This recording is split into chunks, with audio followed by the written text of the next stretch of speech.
काटते काय लिहिते ते मोदीजींनी काय दिलं, देवेंद्र फडणवीसांनी काय दिलं, आमदारांनी काय दिलं.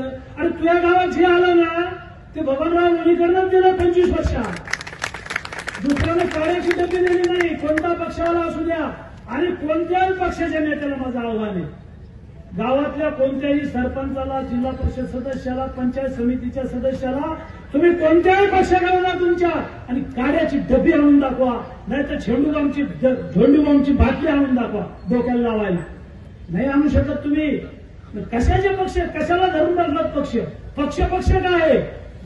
मला आपल्याला सांगायचं की कुचरवाट्यावरची चर्चा जी असते ना, तर ही चर्चा ऐकूच नका, ते पाहू नका आणि आपलं डोकं खराब करून घेऊ नका.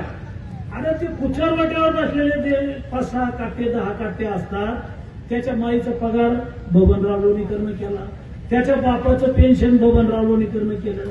नरेंद्र मोदीजींनी 6,000 रुपये तुझ्या बापाला पेरणीला दिले. तुझ्या माईच्या, तुझ्या बहिणीच्या, तुझ्या बायकोच्या नावावर लाडक्या बहिणीचे पैसे आले.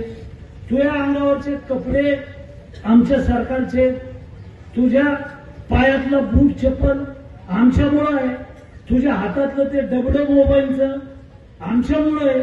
अरे आमचंच घेतो ना, आमच्याच कागदावर करतो, आम्हालाच बोलतो, चुकीचं लिहितो. अरे म्हणून राजकारणातले लोक काय टीका करतात मला त्याच्याशी काही घेणं देणं नाही. मी प्रामाणिक माणूस आहे, इमानदार माणूस आहे, पक्ष पाहत नाही, काम करतो आणि काही जर चुकलं तर मात्र सोडित नाही.